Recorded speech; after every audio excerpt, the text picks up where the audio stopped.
What's going on, everybody? You're now tuned into the best nerd podcast on the planet. That is a fact. Don't argue with me, argue with your mama. This is the Average Boys podcast. I am your host, Brian D. Triggs and Chris P have the night off, which is deserving. All right. But listen, nobody get nervous. Nobody change that bad channel or that bad station. All right. I'm not alone. All right. I'm never alone. All right. We're deep. Gang, gang. All right. I'm accompanied by one of my favorite people to have on this show, the man, the myth, the mother effing legend, Mr. Michael Betancourt. Sure. How are you doing today? Doing good, and every time somebody calls me a myth, I feel more and more like Sasquatch every day. So, I mean, I prefer kind of compliments that I guess. So it's all right. I know I'm dying from the heat like everybody else is in Texas right now, and I guess around the world. And yeah, I hate sweating. I swear I really do. I mean, but you live in Texas, bro. Like, you're gonna be like, what do you like? That's a thing. You have to sweat in Texas, bro. Like, what are you talking about? 100%. I'm pretty sure I was meant for Alaska. They dropped my ass off here in Texas, and I just kind of stuck around. If it wasn't for the barbecue and the tequila, I probably would have left a long time ago. Listen, I'm with you on that that tequila thing. Yeah, it's glad I'm glad to have you on today. You look this out. You're always there for us, man. I can always count on you for that. Everybody that's listening, I'm just gonna put this out there right off the bat, a precursor, if you will. This is not gonna be your average 3-hour episode. Okay, I'm not doing it tonight. All right, me and Mr. Betancourt, we are going to tackle these topics that we have for you guys today, and we're gonna crush it. And then we're going to get out of here, all right? We're not here for a long time. We are here for a good time, all right? So everyone that's going to be in the comments, everyone that's in the comments, we do appreciate your support. Also, we never do ask for any, donations or anything, which, are always greatly appreciated. But one thing I do ask is that if you guys are watching, if you don't mind either hitting the like button or sharing, that would be greatly, greatly appreciated. So I already see Rob is very, very, very. And Rob has a good point about what today's podcast is going to be like. Tonight's show is going to be like the Tropical Storm Herald of fucking podcasts. We're going to get in, give you just the tip. We're going to make it okay. So you got a little tease. We're rolling the fuck out of here.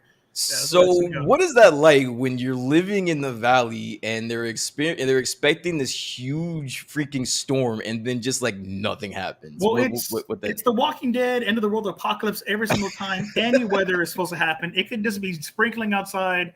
There's car accidents and semi-truck flipovers. Schools get canceled. Dogs and cats living together. Mass hysteria. Mass hysteria. And then nothing happens every single time. At this point, we just have a stock of water that no one will ever drink in the houses, and way more cans of potted meat than we probably should have, and just go along our business. And it's frustrating as hell because it's hot. I want rain, need rain. I'm a fat man living in an oven, and it's just disgusting at this point. Yeah, we I don't think up here it gets to that extent, but when we do hear about a huge storm come, we get flashbacks of Sandy, and then people start losing their freaking mind. So yeah, I definitely get it up here. But yeah, you know what? I'm glad that everybody is good in the valley and in the surrounding areas.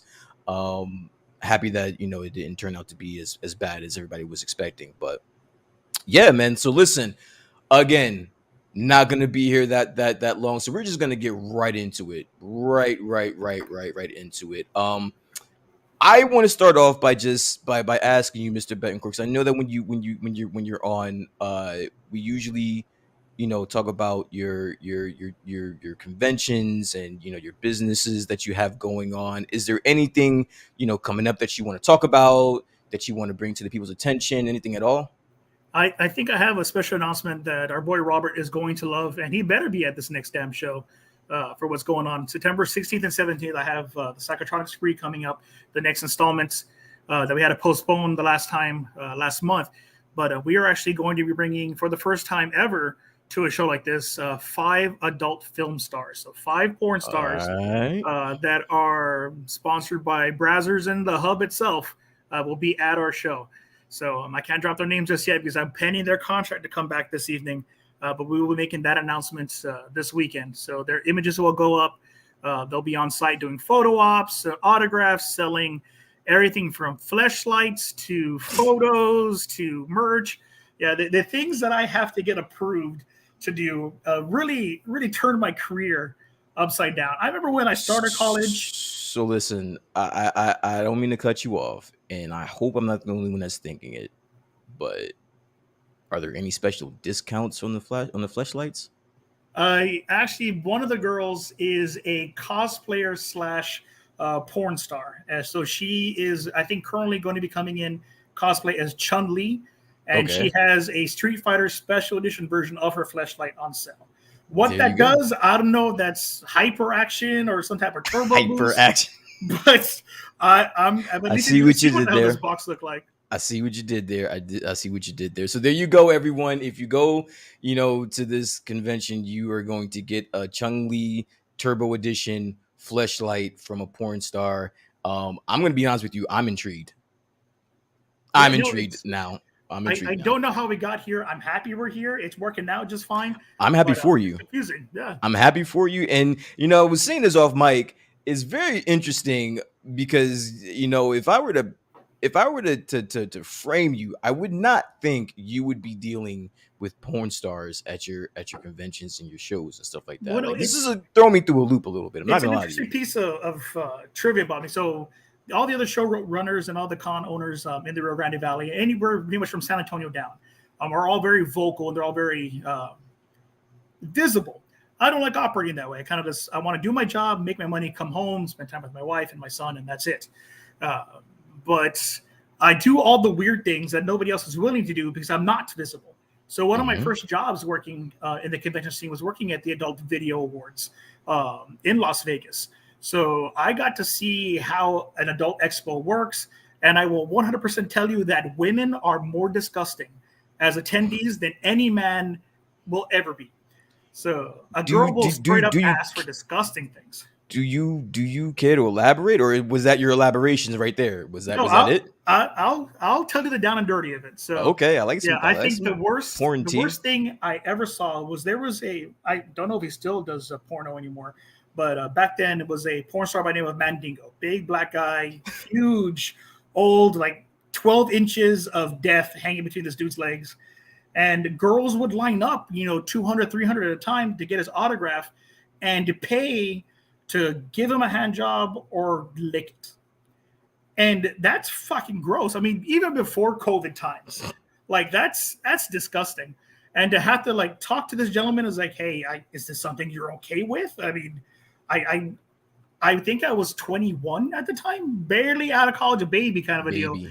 Yeah, and having to figure out if this was legal stuff, like, is this okay? He's like, oh yeah, it's in Vegas. We do this all the time. The ones that are really pretty, I let them do it, but everybody else has to pay for it. I was like, oh, okay, damn. And yeah, men will walk up to their favorite female celebrity and ask for a lap dance, or hey, can you twerk, or will you motorboat? The things that are, I guess, as safe as you're going to get. But girls are gross. They are brave because there's almost no consequences. A man will let you do, I guess, what you want to do. And I don't know. I have seen things, sir. I have seen things. Everyone that's listening, I understand this is not the show you came for, but this is the show that you deserve. Okay, this is the show that you deserve today. All right, Chris and Triggs aren't here. They let the inmates run the show, so now this is what you guys are gonna get. All right. Well, that's cool. You know what? I'm happy. When are your show dates? You did. I don't think you said September any 16th dates. and 17th. Yeah. Okay, so there's a 2-day event. You got all of the. You already talked about the talent. Anything else going on at the shows that you want to reiterate for the people? Yeah, we're actually going to be we're running from 4 p.m. to midnight, so it's for the grown-ups, obviously 18 plus. open bar. They have food on site. We're going to have, as long as the diocese approves, alongside the porn stars, we're going to have a panel by In the addition, Division of Exorcisms from the Diocese of Brownsville. So an exorcist will be on site talking about the realities and what exorcists actually do, and why the Rio Grande Valley has the largest concentrations of exorcists in mhm, all the United States. I like it. So we have everything from church and demons and angels to porn stars and sex and video games. We have live rock bands. We have a local candle maker coming on, and she's going to be giving a panel on witchcraft and candlecraft. So it's I've offered everything I possibly can to you guys for $15 fucking. I was gonna At this say, like, point, if you you're don't like throwing it, I the mean, you're what the you're hell? throwing the kitchen sink at him for this one, and you know what? I'm not mad at it. All right, all right. Listen, my week has been non-eventful. Week was long, work was long. But listen, I always appreciate my Friday evenings because I get to come hang out with my friends, talk to people in the chat, unwind a little bit, have a few brewskis. So listen, if you guys are at home, crack them. If you got them, just hang out with us for a little bit. Okay, so the first topic that we are going to have, sir, the Blue Beetle movie bombs at the box office. Sir, have you got a chance to see this movie yet? I have not been able to see it, but TikTok has ruined that entire film for me. I watched it via segment after segment and 3 minutes at a time. Okay. Is there any, even though it might have gotten spoiled to you? Well, actually, let me ask this: before it was spoiled for you, was there any interest? Was there any hype to see this movie at all? Honestly, there was. I like Zolo as an actor. He does good with Cobra Kai. I mean, Mm-hmm. he had potential for it. The film looked like it was being handled carefully, and honestly, I am a white Mexican man.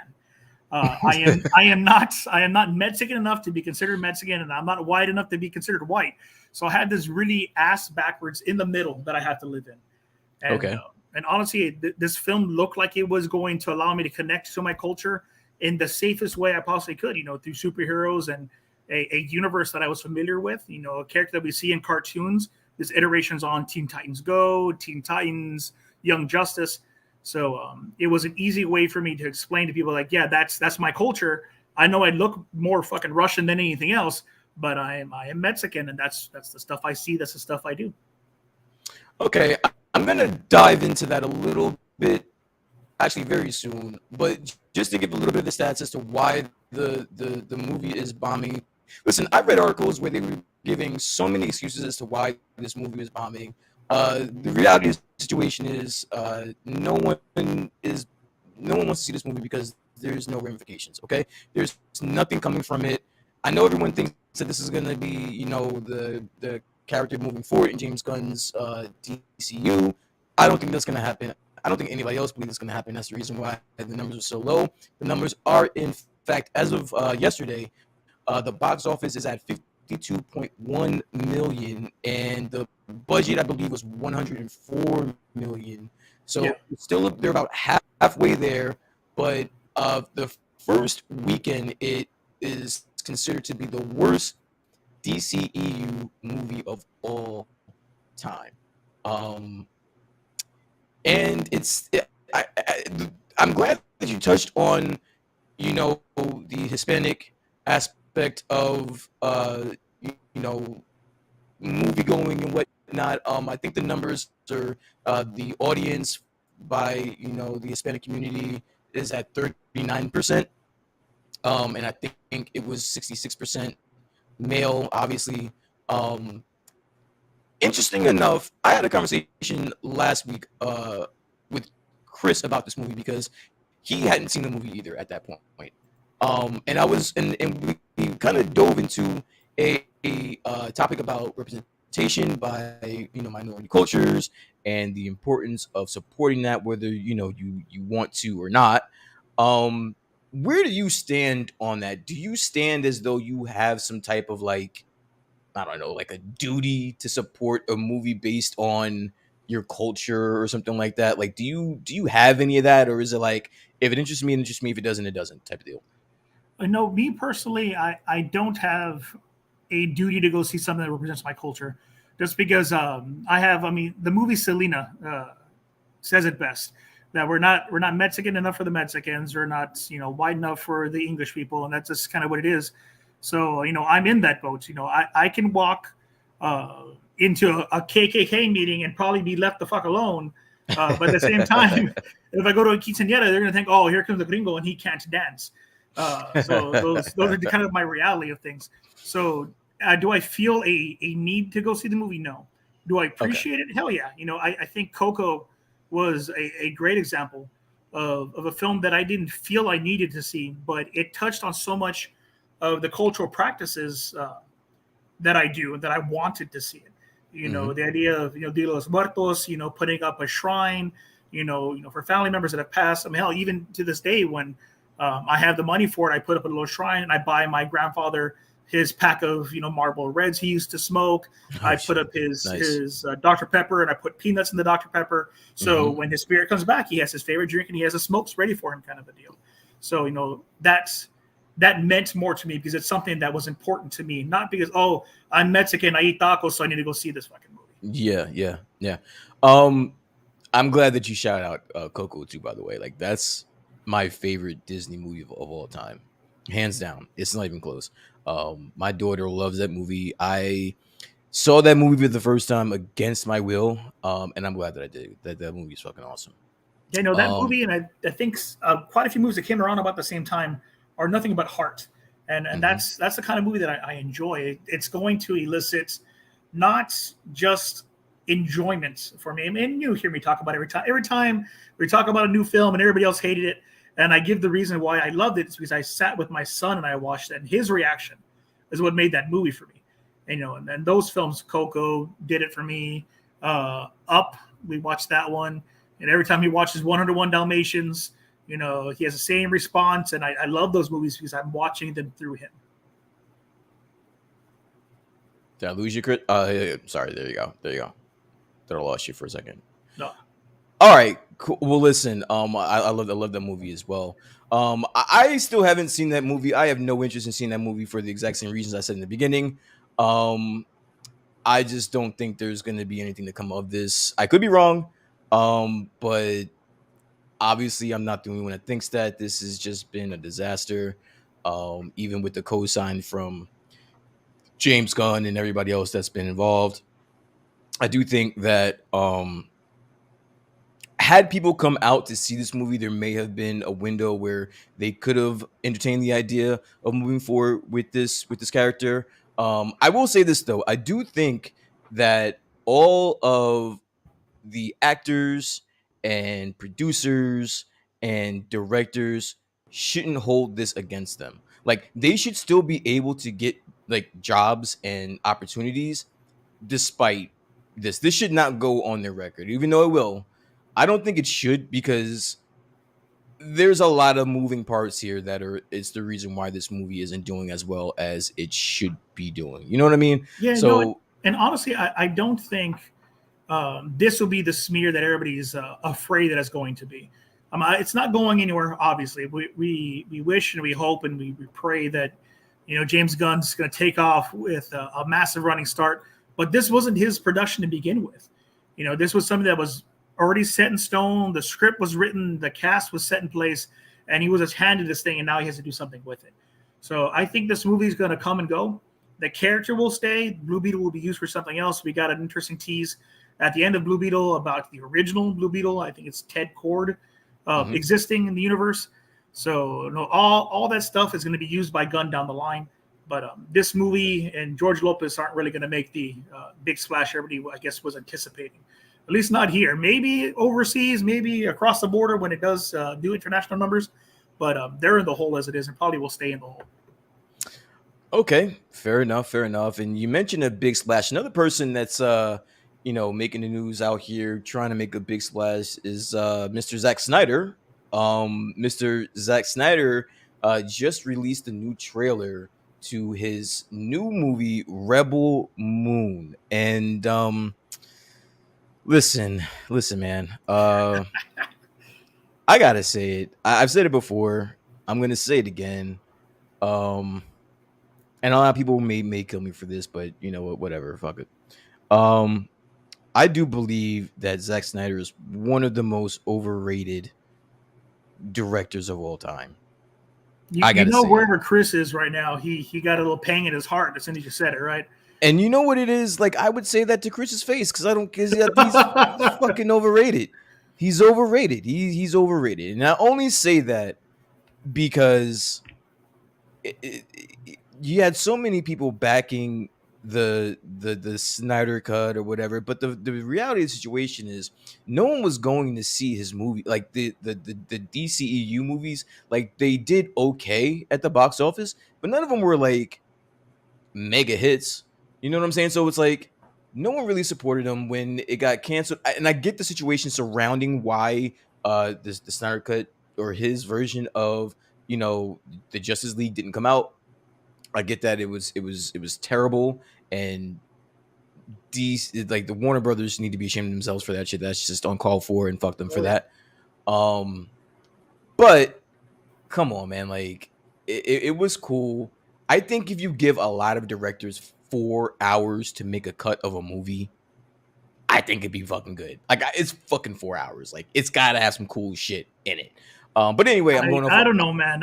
Listen, knock it off. You give someone 4 hours just to throw a whole bunch of cool shit together, bro. A lot of people are gonna like it. Come on. Yeah, and honestly, that's what Snyder did with Justice League. The I'm never gonna take a piss cut because that movie was the most ridiculous. I had to watch it at home, pause it I don't know No how many one times, ate listen. two If you meals. listen, Like if you fuck all went this. to the movies to watch this movie, you were fucking insane. If you weren't home where you could press pause in a 4 hour gap, there's something fucking wrong with you. Yeah, did they even give you an intermission in the movie? I mean, at least when we watched Titanic in the fucking 90s, they paused it halfway through. So like everybody go Yeah. potty. Shit. Yeah, nah, I don't think so. But anyway, we're getting off track. He, the great Zack Snyder came out with the trailer to Moon. Sir, have you gotten a chance to see this trailer? Yeah, I watched it, and as soon as I saw it, two things came to mind. What was that? First, I'm glad Ray Fisher is on TV again, so I hope he can sell all these stupid cyborg autographs that I have laying in my closet. And two, that you were gonna hate this fucking thing immediately. All right, so my bias, oh not my bias, my hatred is I don't want to say hatred. That's a very strong word. My feelings for Zack Snyder aside, right? This is my issue. Rebel Moon reminds you of what? It's Star Wars. It's Star Wars. It has to be the biggest fuck you to Star Wars anyone's ever had the balls to make. Yeah, if George Lucas doesn't come up and try to shank Snyder after this, I don't know what the hell's going on. And you couldn't confuse it with anything else. Like it doesn't remind you of anything else, right? It's just Star Wars, It's right? just Star Wars, yeah. How in the hell does someone pull that off? How does someone blatantly take someone else's IP, jazzes it up, and sells it on their own? Like he's fucking it's bootleg. He's bootlegging fucking Star Wars, bro. That's exactly what he's doing. He's bootlegging Star Wars and he's throwing the tassels on it, and it's a whole brand new thing. Now this is basically my thing, right? It looks cool, right? I'm not gonna lie, it looks fucking cool. How is the Star Wars fandom letting him get away with this? It's because of the Snyder cut and all the Snyder stands and the difference between the Whedon cuts and Snyder's cut and what that set as a precedent. Because if one guy did it, I can fucking do it better. So I'm gonna get my own version, make it 17 hours in black and whites on a Oppenheimer style shot, and everybody will love it. I don't you know what that just reminded me of? Actually, I was watching a clip of David Ayers. He had a sit down with John Bernthal, because John Bernthal has his podcast, right? Are you familiar with that? Okay. He has his own podcast. Do you know who David Ayers is? Yeah. He's the director of the Suicide Squad. Okay. So he sat down with them and he was talking because they have a long history together. And so they sat down and now you were just talking about like all the different cuts and everyone's. Me personally, I would love to see the Ayers cut of Suicide Squad. I know a lot of people aren't a big fan of the Jared Leto Joker. I'm not one of those people. I found that intriguing. I would have liked to have seen more, which is what the Ayers cut supposedly has. So that just reminded me of that. I didn't mean to get off of that, but yeah. So this movie is going to basically just rip off fucking Star Wars, and you're cool with that. As a bit now, listen, you are a big Star Wars fan. How do you feel about that? You know, as a big Star Wars fan, I am still not a toxic Star Wars fan. And it's not my place to judge what this guy does. I recognize what the hell he's doing. As a businessman, I 100% know what he's doing. Everybody's complaining that right now Star Wars is done. You know, they ruined it. You know, Rey being a Skywalker, but a Palpatine sucks. All those same complaints. Snyder's going to take Rebel Moon and just shove it down everybody's throat and say, this is what you wanted. This is what you're getting. Buy my product. And they're going to do it out of spite. This may suck. Rebel Moon may be the most horrible thing ever, but every toxic ass fan is going to watch it. I'm going to watch it. I'm gonna watch it too. I'm a weird don't match it. I'm gonna watch it just to see what it looks like. But yeah, I just don't think he deserves as much praise as he gets. I think what happened to him was some foul shit. To be honest, part of my French, but I do think he's a little bit overrated. Yeah, I think the sci-fi movie we need to go back to, and it came out quite a few years ago, back before the times changed with this damn plague that happened. But the movie Valerian, that Okay. is a fucking great sci-fi film that people talk shit about because it was boring, it didn't make sense. But it's a good damn story. It's a better built sci-fi flick than a lot of movies we're getting now, and something like that should be getting praise compared to, I mean, what we're getting with Rebel Moon. We're getting Which Rebel Moon praise because it's Snyder. That's all we're getting. Star Wars out of the equation, toss that to the side. What's your favorite sci-fi movie? The sci-fi movie for myself would, goddamn, there's a lot of them. That is a hard ass question to answer because Like if it's going to break down into whether it's sci-fi horror, is it sci-fi fantasy, okay, I'll help you out. Sci-fi fantasy. Let's do that. science fiction fantasy setting. I'd have to probably say something like Kroll. Okay. Yeah, I'm familiar with it's that. a weird one. It's a deep cut for people that weren't really familiar with the '80s films, but it does a great damn job of kind of putting together weird science magic, with epic fantasy settings and weird ass costumes that shouldn't be functional, kind of a deal. And then I think maybe a close second after that would have to be a Highlander. Highlander. Okay. Highlander kind of freaked me out when I was a kid because just the thought of just going around slicing people's heads off, that was kind of freaked me out a little bit. But what was the Lambert? What was the guy's name? Christopher Lambert. Christopher Lambert. Yeah. Yeah, I liked him. I liked him though. I liked him a lot. Yeah, the whitest Raiden possible for Mortal Kombat. Yeah. Wasn't not Dennis Hopper. Who, there was another big name. Sean Connery was his teacher. Yeah. Sean Connery. Okay, that I was thinking of another white-haired guy. Yeah, that was in there. Sean Connery was in and that's what drew me to Highlander in the first place. Because my favorite James Bond is Sean Connery. He was my Bond that I started with. I remember my favorite scene is I want to say it's Dr. No, but I might be wrong. It might be Goldfinger. But the Bond vixen's getting out of the tub, and she's like, "Aren't you going to pass me something to wear?" So he just gives her stiletto heels. Like, yeah, that's my man right there. That got you. But yeah. Sean Connery, man, you get the fuck out of here. Sean Connery is not the best Bond, dude. You kidding me? I didn't say he's the best Bond. Oh, that's your favorite. My favorite. Okay, Bond. So who's the best Bond then? Who's the best? Fuck your favorite. Who's the best? I don't know. He's underrated, and I'm gonna get hate for it. Oh, but I'm gonna say Pierce Brosnan. Pierce Brosnan. Oh yeah. God. Because he wasn't. I mean, Daniel Craig's all right, but the guy's he looks like a superhero. Guy looks unbreakable. Pierce Brosnan looks like a spy. He looks like he talks his way out of shit, so he's not going to take a punch very well. Yeah, you're crazy. What was his name? Daniel Craig. That's his guy. That's the guy's name, Daniel Craig. He Yeah. just looks. He looks like whether he was Bond or not. He would have still pulled those same chicks from those fucking movies. So Oh, just for that, 100%. Yeah. just for that alone, like he gets the nod for me. I did grow up at the tail end of who was the guy after Sean Connery? Damn, I have his face, but I can't remember his Yeah. face. Dark hair dude.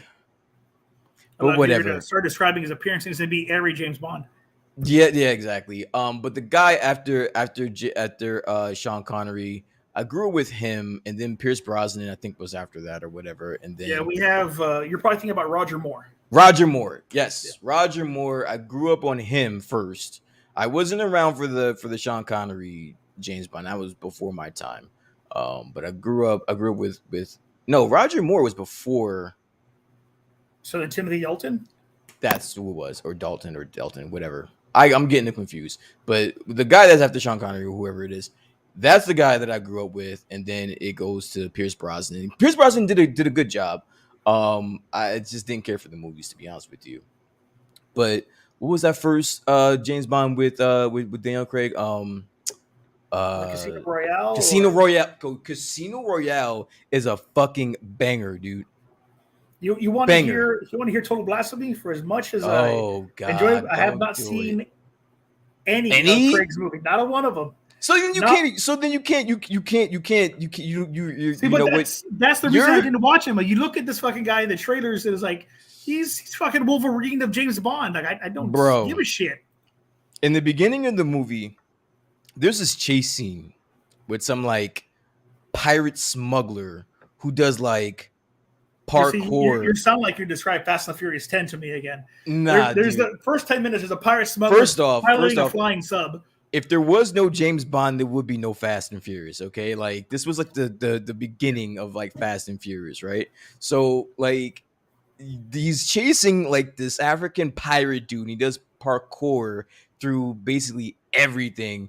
He's carrying like this like bomb or this chemical shit. It's literally just the beginning of the movie, so it really has no significance of anything. And it's like the best shit ever. I think I've watched that chase scene like a million fucking times. It's fucking awesome. You at least watch Casino Royale. Yeah, At it's least one of those like watch I that. know I need to get around to it. I never get around to it. It's just there. What am I gonna do with you, man? I mean, Jesus, man. I mean, okay. I have a tendency of just going so far left that we just get lost. But let's get back to it. So Rebel Moon, you're seeing this. It's a thumbs up. You're ready to see this shit. It's good to go. It's at this point, it's a fucking business investment. Like I said, I have all these autographs sitting in my storage that need to get sold. I'm hoping Fisher's price goes What up. a selfish People want these reason. things. What a selfish reason Hey, to I gotta pay the bills. He's in it for a paycheck. I mean, look, I sitting down with Ray Fisher when he was at the height of being cyborg was a wonderful thing. He has a good heart. He was fighting this studio exec shit before it was even in the big media. But I need to sell. I need to make some money, guys. I got bills to pay, a son to feed. You know, That is probably the most wildest reason I've ever heard of somebody wanting or supporting a movie. I'm blown the fuck away. How's that the wildest thing? That is literally the definition of capitalism at the moment. I was like, I want them to succeed so I can make money. That's just the way this goes. And it is shitty. I get it. It's bad. So you have no. So okay, all right. So monetization aside, is there any other reason why you want to see this movie? Yeah, the effects you want to look get a great. There's potential for a good storyline. It's a new IP that all those repurposing old IP. There's potential there, and I'm a big supporter of creativity, of creation. You know, I grew up as a band kid that was a reformed football player. You know, I make the joke that from my early stages of life, I was told to hit somebody in front of me as hard as I could and hurt them. And then I found music, and that taught me that I could, with my size, although I was afraid to hurt people, I could make sounds that did things, you know, that elicited memories and made people feel good. I could play the bass guitar and, you know, lead people on the dance floor, help someone fall in love with this thing I was making. So anybody that creates anything even minutely new, I will sit down and I will give it the chance. So that's what we're doing with Rebel Moon here. You know, I understand Snyder, he has he has the clout he has because of the Snyderverse and bring back the Snyder cut and all those damn stands that drove me nuts when they were doing all that crap. But creation of art and new things is something that I will always support. So hell yeah, I'm gonna sit down and watch it. I might hate it, but I'm gonna watch it. All right. I mean, on the topic of watching things and probably gonna hate it, You Dune and fucking 2, Dune. Yep. Dune 2 has been delayed to what is it, 2024. So it was originally scheduled to come out in November. I don't remember exactly what date in November. But it doesn't matter because it's not coming out in November anyway. It's Yeah, coming and out. honestly, it's not even news to me at this point. What's news to me is it's delayed my damn Godzilla movie. What the Yes. hell? I mean, Yes, so it is why? moved to March 14th, which just happened to be the same weekend as the Kong Godzilla I mean, 2 movie that obviously, was I'm going to not a come out. Godzilla fan I at all. I'm mean, fucking wearing the goddamn shirt, and what? Yeah, so now the Godzilla Kong movie is being pushed. That was originally slated for March 14th. Now that's going to move. How do you feel about that? Like, I mean, I know that in your house, so I gotta watch how I speak because I know your household is a big Dune household. So I gotta yeah. watch, But my wife what I is a say. huge fan of the books, mind you. She reads at a speed that I will never ever catch up to. That woman will read a fucking 900-page book in one day if I let her, and that's horrifying to me. But she loves Dune. She loves the storyline, the political intrigue, and all that jazz. So it means something to her. So for sure, I'm going to be in theaters, probably buying the collectible popcorn tin that I shouldn't spend money on because I had 10,000 of them anyways, uh, and we're going to be there for it. Am I a huge fan of it? No, I got more. I got Okay, now respect for it. But listen. Before you answer this, all right, just be careful. All right, don't get yourself in trouble. All yeah. right, don't At this listen. point, I I think she's don't. all right with my my loud mouth and ridiculous opinions. I All mean, she right. chose to marry this. She put the All ring on my right. finger. All right. I listen. I'm just warning you. I don't want to be held accountable for any ramifications for you just giving word vomit on the airwaves about something that a lot of people likes. I know, Triggs is a big Dune fan. I know he's excited. I kind of wanted to pick his brain about his feelings about the delay. It's not like it's not coming out anymore. It's just going to be delayed for a few months. I mean, honestly, it's probably why he's not here today. He's out crying. He's Got mourning. delayed. He's Mourning the mourning. loss, He's and, mourning, and we understand that. pouring out a little liquor, for the movie being pushed back. Um, Listen, I give Dune a lot of shit. Um, and if you thought I was gonna stop giving it shit right now, you're terribly mistaken. Because fuck this movie. You know, Screw this movie. Dune has to be the most abrupt uh, story setup ever. It's basically Jesus Christ chose not to be Jesus Christ and hung out with the dude named after a potato while at the same time flying ships that look like dragonflies with people that do drugs and using the pilot ships. It's the most confusing setup ever. And it sounds like a fucking fever dream. When my wife explains 99% of the things that I can't remember because I read this thing a long time ago. And I was probably too young to understand 80% of it. But I remember Sting was in the first movie, and that was interesting. Mhm. So, it's a weird mess of. Wait, Sting, like from the Police? Sting? Yeah, Sting was in the 80s movie. Okay, shit. All right, cool. Oh, that's right. There was a 80s movie. I totally forgot about that. Brian, we're about the same age, man. If you haven't seen Dune the 80s, Well, it's listen. on Netflix. Okay, It is probably the listen. one you'll enjoy. Listen. I'm doing the fuck out. All right, I'm old. I'm 40, man. If I haven't watched it by now, it ain't gonna happen. And I promise you, I get it. If you like it, I'm happy for you. I dig it. But if it hasn't crossed my timeline, if it hasn't crossed my radar in 40 fucking years, I'm probably good without it. If I watch this movie, right? Because this is what's gonna happen. If I watch this movie and I absolutely hate it, I'm gonna call you, right?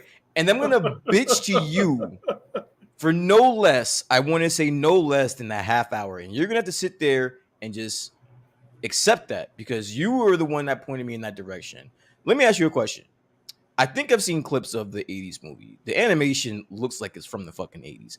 I am not interested in watching anything in 2023 that was animated back in the 80s unless I've already seen it and I love it. I'm just not going to be involved. I'm just not going to All like it. I'm right, all right. sorry. I'm You know, just, and it's I not can going to give you mess with that. The effects are outdated to all hell. It is a weird departure from the main storyline. It gives you everything kind of ass backwards. Uh, yeah, I don't know how to describe it other than it's a fever dream, and if you're drunk or high watching it, you probably get a pretty decent effect out of it. I'm just gonna say. All right. Well, so it's been delayed. Any guesses as why it was delayed, sir? Well, 100%. They can't promote that thing because everybody's on strike. Everyone is on strike. Before we get in, because we're gonna talk about it, we're gonna talk about the strike in a second. What do you think? We always look at the movies that are being delayed from the aspect of the business and the aspect from the actors and all that good stuff. But as consumers, right? Do you think this is gonna have any long lasting effects? These big budget movies that are getting pushed back. Do you think it's going to hurt the movies in the long run? Do you think like if they keep getting pushed back that we'll start losing steam for it and we'll start cuz listen, I'm not going to put Black Widow on the same level as Dune. I'm not that crazy, right? Yeah. But I think the fact that Black Widow got kept getting pushed back didn't help at all. Do you think or do you feel like there's some of that going on with some of these movies? I think you're seeing it now already. Where people were excited or had a lot of hope for the future of their favorite franchises, Okay. and then the world stopped. We are stopped getting things that they couldn't promote it, and they started kicking them down the line. If you really look at the releases that are going to be happening over the fall and winter holidays, there aren't that many new movies coming out of substance. We usually get a big holiday run, Christmas time. We get our Christmas features, family features. Maybe one or two horror movies are taking the shot of showing up. I think the next biggest thing is The Nun 2, and even I think that has rumors of being delayed. So Yes, it is. Yes. yeah, we're starting to see. And then on top of that, I mean, Warner Brothers is being sued by the actress that portrays the nun because they were using her image with AI to make profit that she wasn't sharing. So there's a lot of issues happening already that were sure going on in the background and that we didn't pay attention to because Yeah. movies were in our face. We had media to consume, and Yeah. now we're just going to start getting bored. I guess we can't really cover this Doom 2 delay without just diving straight into it. So, sir, the It SAG after updates, the strikes, the AIs, everything that's been happening in the past couple of weeks. Now, I am kind of in the loop. I know there was a negotiation meeting recently, but I know for a fact that you know way more about this than I do. So why don't you educate myself and the people that are listening what's going on in the strike and the updates? you know, First and foremost, the strike itself is at a weird teetering point.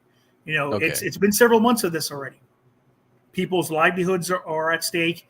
People are talking about the celebrities this, the celebrities that. They're not making money. You have actors that can't pay bills, but there's a lot of other people that make movies that aren't talent. You have production assistants, you have editors, you have cinematographers, you have audio and sound engineers. There's people that will not get assistance Hmm. that are hurting from this. So these negotiations need to happen quick, so everybody can go back to work. Right? That's the first and foremost.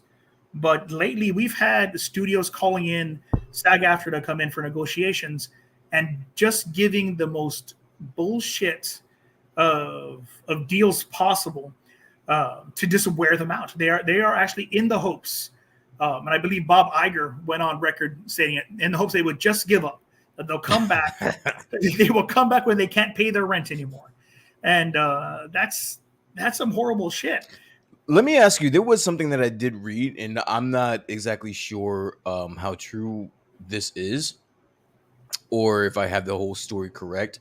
But wasn't there a resyndication or like didn't they resend the approval the SAG actually rescinded the approval of the actors doing like independent movies? Didn't I read that somewhere? It wasn't a full resend. What it was is some large studios started listing their big budget features as indie films. So Ah. to kind of bypass the rules, And even then, it's the shadiest things possible. As a public relations professional, I got to read contracts and make sure I practice CYA. You know what Mhm. CYA is, right? Tell me. CYA is cover your ass. Cover You your know, and ass. in every aspect of what I do, I have to cover my ass. Cover Make sure my ass. CYA is in place so I don't get sued. I don't owe anybody money. And in the end, everybody's a win-win. Everybody's happy. Hmm. So companies tend to put into these negotiations non-disclosure agreements, NDAs, that has media blackouts. You're not allowed to talk about what was negotiated. You're not allowed to talk about contracts. So none of this information gets out to the general public, and nobody starts to hate anybody. But with the recent pool of indie films and not having to be approved by SAG-AFTRA before going off and doing them because the shady stuff the studios were doing, Hmm. now we have the studios releasing the negotiations and the offers that they're giving to the guilds. Just giving it to the media so they can say, hey, no, we offered them a little bit more money. We offered them back maybe benefits or a new craft services table. And they refuse to come back to make the celebrities look like they're being dicks. But in reality, they're trying to save their livelihoods. It's no different than Of course. we have what Yeah. UPS that just went on strike. We have the auto industry that I think September the 9th is their big day to go on strike. There's a lot of things going on where people are just trying to survive, and it's ridiculous. It is ridiculous. I do think there's a lot of posturing going on between the the studios and the negotiations. I don't think um this gets resolved anytime soon, simply for the fact that your favorite topic, the AI aspect of this, I don't Oh see how man, that's going to get resolved anytime soon. So as far as you know SAG is concerned, I don't see how that gets resolved. After, I do think there is some optimism as to if that can get done anytime soon. But when it comes to SAG, I don't see how that happens. Have you heard anything about any AI developments, or talks about where they yeah, are with that? AI is my favorite topic in the world, Of and course, I hate AI I love it. on a biblical spiritual level. Do I fucking hate AI? Uh, it's ridiculous. We were talking about this off camera, but I really do feel we went ass backwards with the AI. How so? Artificial intelligence should have been out there controlling robots to plow our fields, to do construction, to fight fires, Okay, save the all right. forest. Listen. Now I'm gonna give a little bit of pushback here. All right, Mike, because I think no matter what, there's going to be some group of people that are gonna have a problem with that, no matter what. Like, I don't think there's a way to integrate AI in any aspect of life without there being someone having an issue with it. And honestly, I can agree with you there, but at the same time, we fucked around and found out that we took all the fun stuff away from ourselves and Yeah. let AI do it, and that's dumb. And when you Why? say fun stuff, what is that? What do you mean? Creating The arts, creative making stuffs. movies, doing Yeah. doing all the creative things that we should be doing.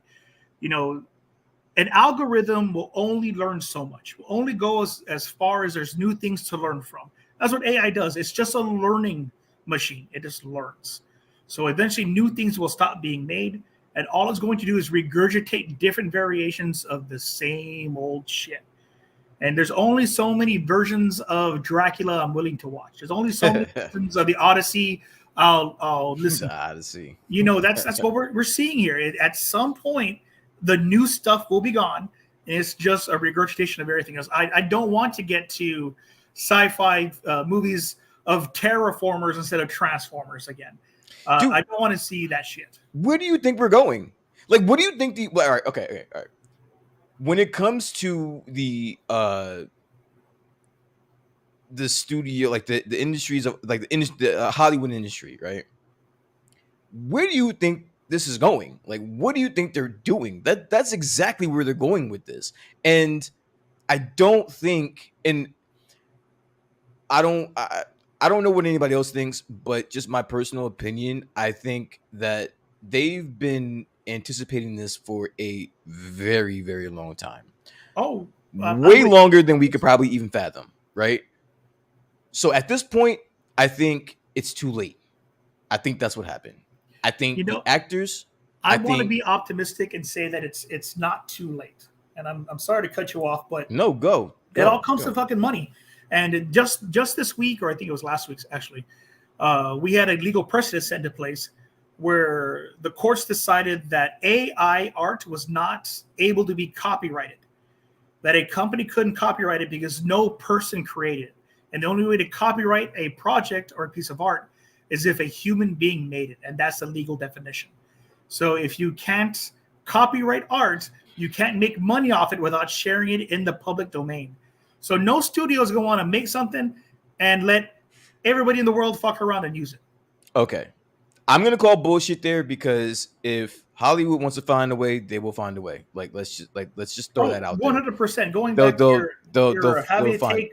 having to Yeah. take writers and finding scabs and stuff, that idea, they fought that decision in court this week by saying if they could hire at least 2 writers to work on the project and contribute to the AI, then it can be copyrighted because 2 people had interactions Yeah. with the AI. They'll find a way, Yeah, but they they'll will. definitely listen. And I didn't even know that. I just know how I don't know Hollywood, but I know people, and I know people when it gets to the level.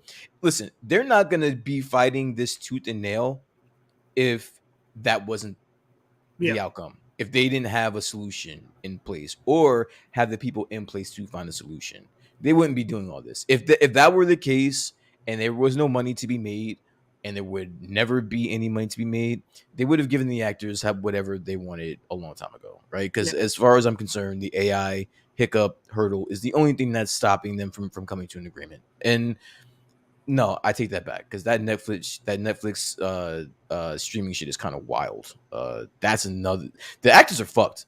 Yeah, 100%. Actors And are fucked. if you look at are you familiar with Nielsen ratings and how the Nielsen Yes, rating yes, system works? yes, yes, All right. yes. So I remember when I first got into media and advertising, I worked at Entrevision Who Communications. the fuck made Nielsen important anyway? By the way, It 100% back when TV started, they get needed a the fuck out of metric, yeah, here. a metric to measure how many people were watching something and if that fucking thing made money. Because that's what it's all And about. It's about and dollar who? bills. And this is my thing. Who was in charge of Nielsen? How do we know that those are accurate fucking numbers? It originally was the American Marketing Association that was in charge of it. Now it's a private company, and they are 100% not accurate numbers. Nothing about Nielsen ratings is accurate. If you hear, and you can turn on the radio now, I guarantee you, Brian, if you turn on the FM fucking radio, which no one listens to anymore, anyways, at home right now, you would hear at least 2 stations saying that they're the #1 rock station in their demographic. Oh, the #1 music for yacht country or whatever the hell they're playing. Yeah, country. Because they will take the demographics, the numbers that are given to by Nielsen, and fluff them enough to be #1 somewhere. Fluff. So yeah, I remember working with Entrepreneur Communication, and we were #1 in Tejana music. We had Que Pasa 99.5, número uno por Tejana. And the only reason we were fucking #1 for Tejana music is we were the only station playing Tejana music. Of course we were #1. We're the only assholes to listen to. Hey, I mean that it's still #1. Yeah, straight up, it's #1 because there's no other competition, but that's what Nielsen ratings do. They provide this bullshit number to provide a standing point for you to make money. And Netflix has been reporting to Nielsen ratings the number of times something has been watched. And if you look at the equivalency of regular TV compared to what Netflix is doing, Netflix is murdering regular TV and paying nowhere near the dollar amount that regular syndication is paying at all. Yes. So that is the hurdle that I'm speaking of. And I keep forgetting this aspect of it about the streaming revenue aspect of the shit. Because none of these streaming services are making any money. None of them, besides Netflix. Yeah. Netflix is the only profitable streaming service to date. All the rest of them are taking a bath. Every last one of them. Yes, mind you, Netflix is about to be even more profitable. They are dumping their physical DVD service at the end of September. Yep. So all their losses they're eating there are going to be extra streaming money now. Yes. So Netflix is good, but the rest of them not so good. So the actors, the writers, the developers of these shows, they're going to be sitting in a situation where they're asking these companies that aren't making money from these streaming services for more money and for more, what do you call it? What are they asking for? They're asking for more money, basically. How are they going to come up with this money? They don't have it. Like, there's You see, no and, money and to give them. that's the misconception. The idea of, oh, they're streaming services and they're losing money hand over foot, right? So they You can't. know, Yeah, yeah. I know where you're going. So yeah, they're going with a loss, but those individual streams are dollars. They are dollars that are coming out of stock purchases. They're dollars that are coming out of residuals that aren't getting paid out. Mm-hmm. You know, people are still paying for premium portions of Netflix. You know, premium portions of Disney Plus. Hell, I went and reactivated Disney Plus to prepare for Ahsoka after my non-enjoyment of Secret Invasion, the really weird, this brutal relationship I have. I mean, it's like a battering girlfriend at this fucking point. So wait, okay, hold up. You didn't like Secret Invasion? I liked Secret Invasion, but I needed more. If it had been longer and given me more intrigue, and it's the same conversation we had the last time I was on, and you and I were talking about Andor. Andor did spy drama perfectly. I got what I wanted from Andor. Secret Invasion tried to be a Marvel movie in a spy movie over a series and didn't land either landings. They didn't hit it. If it had been more spy drama for me, perfect. Okay. And all right. It was just too much at the same time. And that was my problem with it. All right. Andor, honestly, I rag on Andor a little bit, but I was with it. I dug Andor like the first 5 episodes or whatever. Like I thought it was cool. But then it just kind of lost me towards the end. I didn't like the way that it kind of ended. But Secret Invasion I love. I don't want to say I love. I liked it a lot. The last episode was some bullshit. But I mean, listen, if you can take yourself out of the realm of it's not the comic book version of Secret Invasion, which by now we all should be able to do that because 100%. The MCU Marvel, is not touching the MCU doesn't really do it at all anyway. So we should be able to suspend our belief in that realm. And for what it was, I think now I am a huge fan of just good acting, right? Yeah. I don't give a fuck what it is. It could be like the worst movie ever, but if someone is acting really well in it, I'm gonna give it some grace. You know what I'm saying? I'm gonna give some grace. Like, hey, you know what? They could have done a couple of different things here, but the acting was good. That show was a clinic of great acting. No one did a bad job acting. Literally, the only person who I think didn't really do it for me acting was the chick from Game of Thrones. What's the chick's name? Emilia Clarke. She really didn't do it for me. I think poor Emilia Clarke's problem is not that she's a bad actress. She's a good actress. Yeah, I don't think But she's been so typecast as Daenerys, no one can see past her being that. Because even I saw the romance movie she was in, where she was helping the guy that he's paralyzed. They fall in love, and I kept expecting her to say Dracarys. I was like, "Fuck it, where's the dragons?" Yeah, and I mean that's because I'm built not to do that, but I was so accustomed to seeing her like that. But on the topic, and I know we're going ass backwards and off into different realms here, but just to give a shout out to a movie, to a movie that was a bad movie but had superb acting in it. Have you ever seen the movie Margin Call before? It sounds familiar, but no, I've never seen it. Yeah, so Margin Call is a film about a 24-hour period where the stock market crashes. Okay. And it's forced to happen by a specific bank, right? It's a Wall Street investment bank, and it's a true story. This is what really happened when the stock market crashed 2007, 2008. Yeah. And Jeremy Irons, Paul Bettany, and a bunch of actors you would not expect to be in this film are all in it. And they act the living fuck out of their roles. Really? Jeremy Irons has this amazing line where he's sitting in this boardroom and all these high-powered people around him. And he looks at them all and he says, you know why I get to sit here and make the decisions I make and not have to go do the work you think I have to do the work? because I have people like you. You do the grunt work. And I was like, man, like, holy shit. I felt like I had to get up and start producing and putting out reports. But, that's a movie. If you haven't seen it, I think Amazon Prime has it, Margin Call. And Margin Call. It's a shit true life story, because that's the way the stock market crashed in 2007. That's a good one. My favorite, and I do have a favorite 2008 market crash movie, and it's called The Big Short. I don't know if you ever get a chance to see that movie. The Big Short is, I've seen that movie I don't know how many fucking times. Great acting. I don't know if you guys are, Steve Carell fans, but I'm a huge Steve Carell fan. He did a fucking great job. Everyone did a great job in the movie, and I'm a huge modern history buff, and the 2008 crash is extremely interesting to me. So I will check out Margin Call. What's it called? Margin Call? You said Margin Call, yeah. Margin Call. I would definitely check that out. A lot of movies, now that I think about it, that have to do with Wall Street and stock and stock markets, I'm pretty interested in, because that's some really shady shit that happens anyway.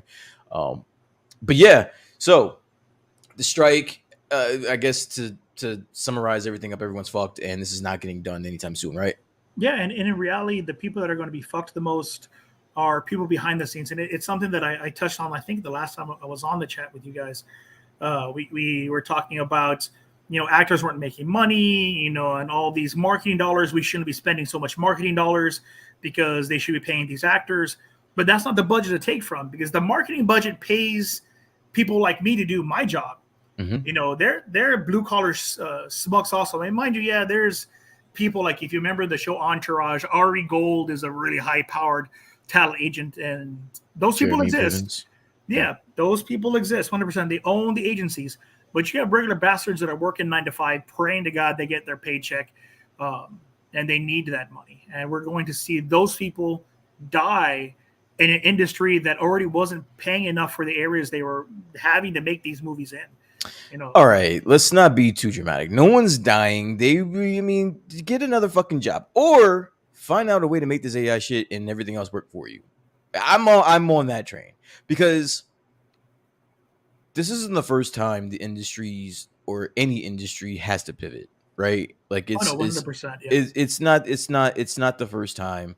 And listen, I think, and if I'm being totally transparent, if I'm being totally honest, I'm not just potting, just talking shit. I do think that this may be a little bit over exaggerated to a certain degree on both sides. I think that there needs to be some type of compromise on both sides, that at this point, I think it's kind of it's gonna be super hard, because I think there's just too much posturing going on. There's too much posturing, there's too much bullshitting. I don't think these companies, these businesses have any ambition to get this done in a timely fashion. Like, and it's weird, because like they're bleeding money. From what I'm reading, they're bleeding money. Oh yeah. The only thing that's going to save a lot of companies is, Warner Brothers said it best, that they made more money by raking in the losses from not releasing films during the strike, than they would have if they had released them. And I do think that the compromise you're talking about really comes into place by stop making so many end all, big fuck all blockbusters. So we need to make a lot more smaller movies that have a less of a risk. In the late 80s. But then how? 90s, but then how does that's that's not going to work for Hollywood though, right? That's not. Well, it's not going to work immediately for Hollywood, because we've already been taught that actors make millions. We've already learned that CEOs want to make their billions, and that's the reality of things. But you can still make those numbers if you produce more new things instead of 3 major blockbusters in a summer. Pray to God they don't fucking tank. I see what you're saying. It makes sense. But there has been decades upon decades upon decades of statistics that say that the money's here. I don't see them going away from that. Like I don't see that. I think it's all about redirection of an industry. And we're seeing something like this in the video game industry right now. Okay. Baldur's Gate 3 came out, and after years of development, years of work, they produced a beautiful game. And what did have you played it? Yeah, my wife is hooked on the thing. I've been watching her play that thing nonstop. So have you experienced the bugs that they've been experiencing, or have you? Or I know The they've been going through. They've been to what, 2 patches, 3 patches already. So like, Yeah, the bugs aren't as bad as people are making them out to be. What's happening is people are nitpicking to find the horrible shit because the game is fucking clean. It yeah, is. It's good. Holy crap. yeah, we were talking about it last week on the show. Okay. Yeah, no, the amount of potential for an industry that this game sets as a precedent is insane.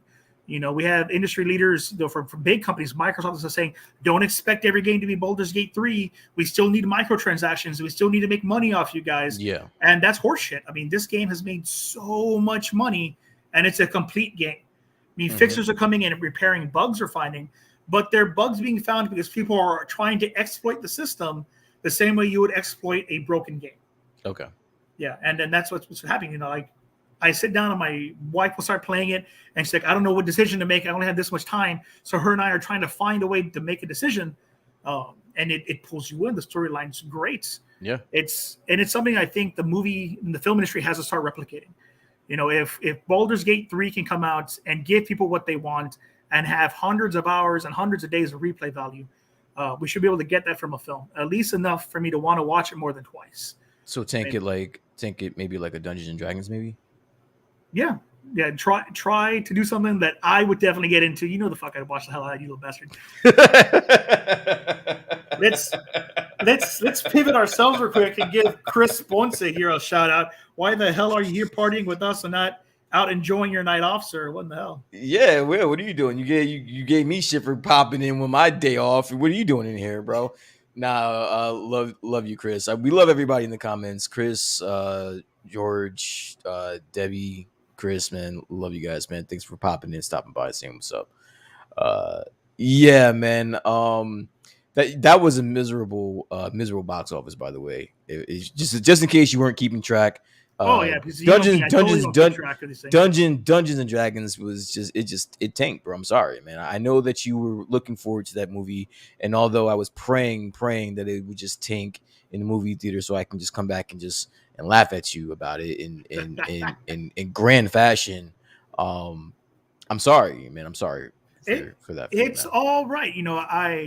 I know what I got. I got a movie for D&D players, not for general audiences, and that's what this was. So okay. All bullshit aside, we're taking another detour, and I love doing this. Whatever, fuck it.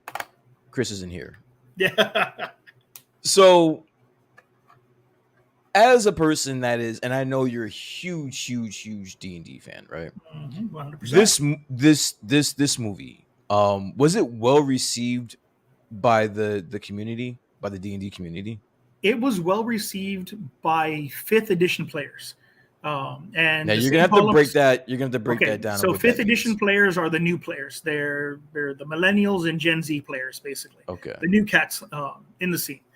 Everybody else, 3rd edition and back, are all the old guard. I started off in 2nd edition, so I'm there with the guys that started playing in the 70s. And I was gonna say 2nd edition will probably put you like around the 70s, 80s type of deal, right? Yeah, 2nd edition came out in the late 80s and rolled all the way to about 2000 on the dot.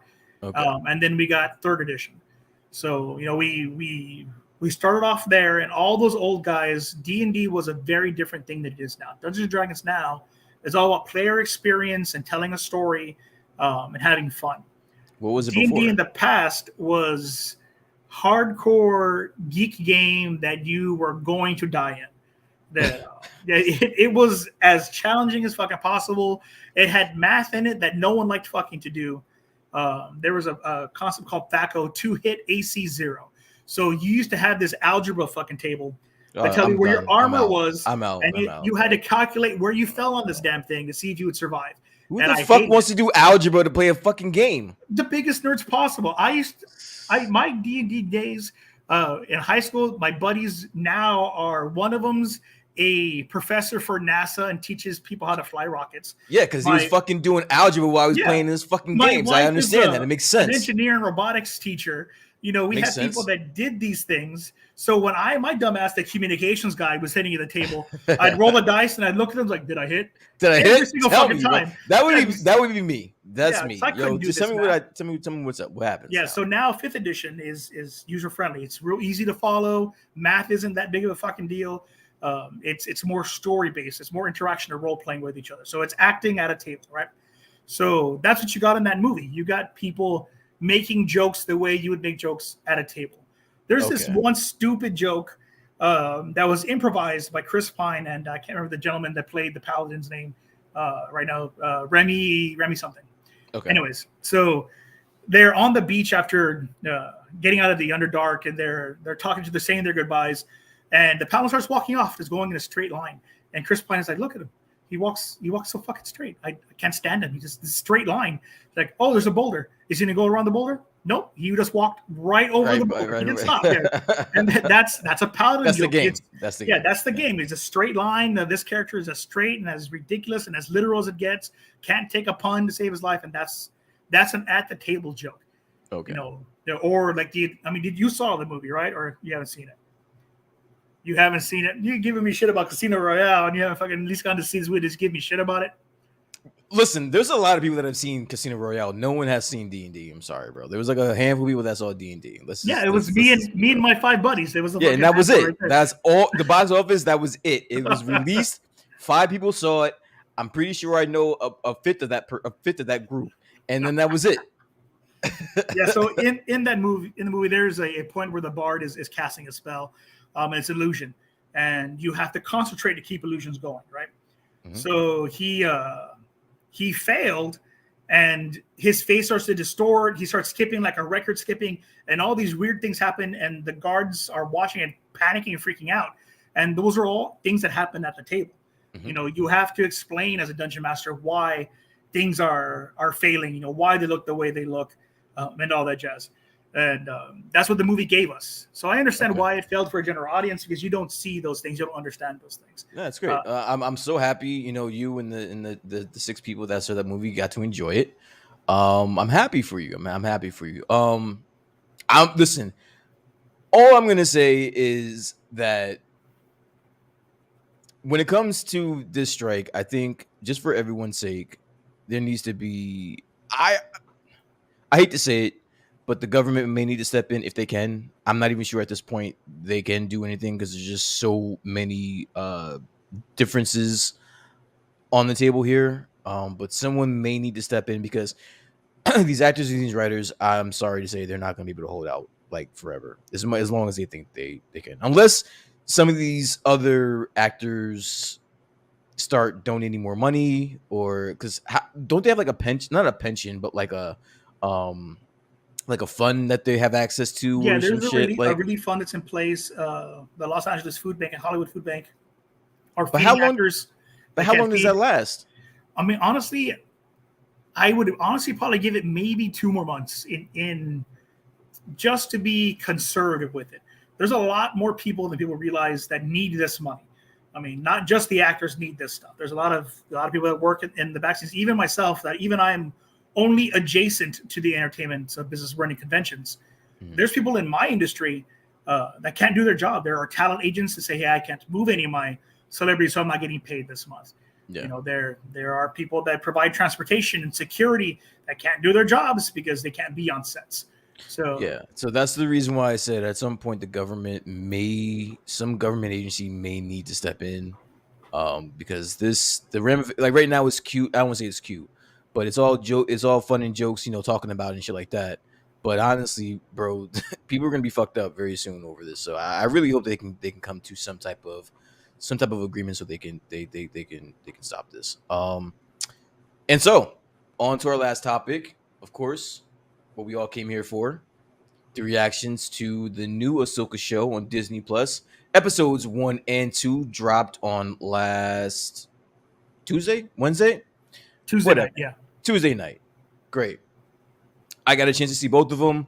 I'm going to reserve my thoughts about this because you, my friend, are the bigger Star Wars fan. I'm a Star Wars fan, but I don't think I can hold a candle to you, sir. So, like, I'm going to let you tell everybody what you thought about the first 2 episodes of the show. Well, no, I gotta be honest. I fucking hated them. They were just disgusting. All Yeah, right. no, fool. I'm full of shit. I love the damn things. I damn near licked the TV with how happy I was with it. And 100%, it comes down to the nostalgia factor of it. Clone Wars and Rebels. There was a lot of pieces to these two episodes that I really enjoyed, and then all the really weird naming of things and setting pieces that really struck home for me. We got mention of the Night Sisters. The That Witches was of cool. Dathomir. I like that being the video games they touch on Dathomir, so that was cool. But yeah, go ahead. I'm sorry. Yeah, I did want to point that out. That was cool. I like that. we got a lot of pieces that really excited me. Even for me as a mythology nerd, going in. Of course, I'm working on my doctorate right now in mythological studies and folklore, and Balin Skoll and his apprentice Hati. Their names are the names of the Norse wolf gods that chase and devour the moon and the sun during Ragnarok. No shit. So their names, being the bounty hunter, mercs for hire kind of setup that we were seeing in the first two episodes, were really powerful for me. I was like, holy shit, there are these two dark wolves that are going to blot out all light in the universe, and they're connected to a greater picture than we can see because they're part of the celestial aspect of things. So from what I'm just gonna just pick your brain about this because I'm gonna let you continue. But when it pertains to those two characters specifically, I've seen a lot of good things online about them and how they were portrayed in the first two episodes. What are your thoughts? What are your thoughts about these two? Are they original characters for this show? Like they're not in any other. Yeah, they're original characters. Yeah. I think there was a mention of Balin Skull in an expanded universe story, but it's a name. It's not a person. It's not a character that I can remember. Yeah. And we know my Star Wars memory goes pretty far. I remember Star Wars better than my damn age at this point. But they are pretty much original characters. Shout out to Ray Stevenson who passed away recently, his portrayal of Balin is that's great. And coming from a tall man that has a beard, I'm excited that I can finally cosplay somebody from Star Wars that's not fucking Chewbacca. That's wonderful. But okay. So what did you think about the portrayal of these characters? Are they cool? Did you like them? Did you what were your thoughts? I like them a lot. I really like the way they're introduced. It's an old Jedi code. I guess like spoilers. I know it's only been a couple of days. I hope everybody's seen this. Listen, if you haven't seen it by now, I mean, I'm sorry, man. It's been Tuesday. We're Friday. I mean, come on. Yeah, so they're showing up to the ship, and they use old Jedi codes, which goes and shows that Balin himself was Jedi trained, so he has those codes, he has those keys, and he walks off in Qui-Gon-esque Obi-Wan fashion. Greets the general as a Jedi. Sorry we were delayed. We're here to speak to the prisoner. And gets called out on his shit, and in full force, grabs. Why would he not just use like the Jedi mind tricks there? Well, the Jedi mind trick only works on weak-minded individuals, and that's what people forget. The Jedi mind trick is only supposed to work on dummies. Bad guys. Yeah, because not even all bad guys can get affected by it. Jabba the Hutt can't be affected by mind tricks. Yeah, mind tricks. How Boss Nass, the Gungan, couldn't be affected by Jedi mind tricks, and he's usually portrayed as an idiot when he's really not. But nonetheless, the mind trick wouldn't have worked on him because that guy saw through the codes as a lie immediately. Yeah, he knew that this was a problem to begin with. I mean, when was the last time you saw a Jedi aside from Ahsoka? And she tells you she's not. Yeah. I'm not a Jedi. She quit so long ago. And then for Balin to grab the general's gun, bring him to him and says, "You were right about one thing. We are no Jedi." And run him through. That was shit. I was like, man, okay, they're doing good. So so this is my thing, right? So they don't identify as Jedi, right? But there is a point in the episode where Balin, right? This is his name, Balin. He seems concerned that he would be in a position where he has to kill another Jedi. Do you remember that part where he was like, it's a shame. So that's kind of like contradict, like he's not, he doesn't identify as a Jedi. He doesn't really want to be a Jedi, but yet he's concerned whether or not the Jedi survive or die or whatever. Well, canonically, that's a belief for a lot of characters that fell into the lines of the Inquisitors. Okay. That we see Jedi Fallen Order and all that. You see the sisters there, and they have their Sith-esque and Jedi-esque abilities, but they're not full Sith and are not full Jedi's either. That's where Balin is. He's walking this line where he's disillusioned with the Jedi Order, but at the same time, he's still mindful of the living force. He knows what this loss will do. He can feel that, and he doesn't want to do it. Yeah.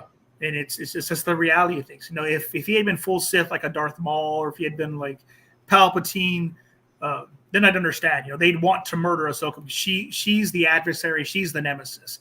But you have more of an Anakin and Darth Vader duality of it. There's the anger there and the hate for what the Order was, but at the same time, there's enough doubt there that they're unsure of what they're doing is going to be the right thing. And of course, you see that later on in Return of the Jedi, when Luke and Vader are face to face, father to son, and Vader doesn't want to do it, but he has to do it. So there's that: do I hate the world enough? Do I hate things enough to do this, or do I have enough compassion to just kind of let shit ride?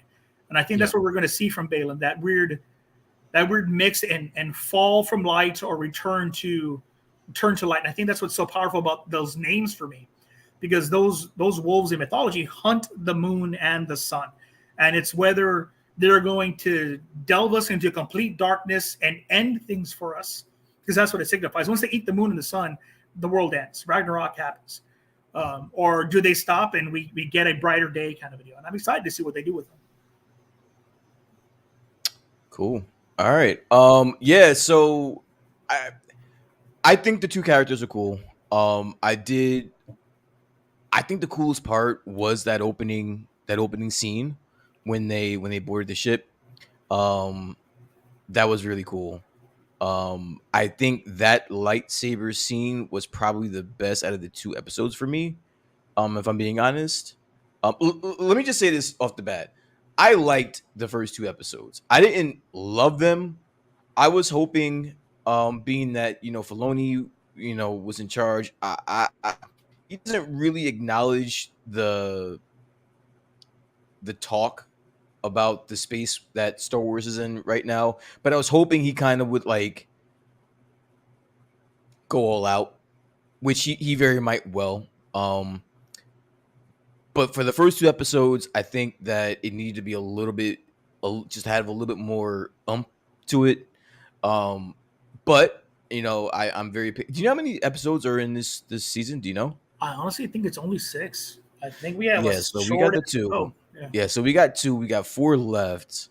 They're gonna need to pick it up for me personally. Honestly, I think Filoni's gonna pedal the metal and take off in episode 3, because episode 1 and 2, and we discussed this off camera, start at a really weird storyline position. Yeah. Starts at the end of Return of the Jedi, at the end of Rebels, but before the last episode of Star Wars Rebels finishes. Episode 2 ends the way the final episode of Star Wars Rebels ends, with Ahsoka cutting her hair, donning her helmet, and Sabine cutting her hair, taking the helmet. It was basically damn near scenes for scene. So I think he couldn't. He tied his own hands by accident. He had set shit into place. He made his own canon, and he had to follow his storyline. And then now it's all new stuff. And I think from episode 3 on, we're going to see it. Okay. Well, I hope you're right, because, like it or not, I don't like to speak in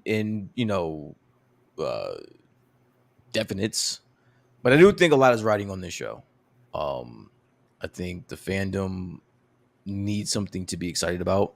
I think they deserve to be they have to have something excited about. Nothing that they've announced coming forward, the Rey movie or whatever, is really getting anybody excited. So they need something that you guys need something that you should feel excited about. Now I consider still holding out hope for my Rogue Squadron movie at this damn point. Yeah. Me too. I think out of all the things that were mentioned, the Rogue Squadron was probably the one that I was looking forward to personally. Because I like that shit. I like fucking tie-wing fights and all that shit. Like, that shit's fucking cool with me. But getting back to this these first 2 episodes, as a Star Wars fan, where do you think we go after Ahsoka? Like, where would you like them to go after Ahsoka? Or would you mind them taking a break for a little bit? Honestly, I prefer them to stop telling Jedi stories. Uh, Okay. yeah, for as a Star Wars fan, I mean, Jedi are played out. I remember when Star Wars Galaxies was out as an MMORPG, an online game, right? Hmm. And everybody and their fucking mother wanted to be a Jedi. Everybody wanted to be a Jedi, and you had hundreds of these damn people on a server, all with lightsabers, fucking around in Tatooine. And my dumbass was building ships. I built my team's cargo planes. I built my own X-wing, and I went to space to battle.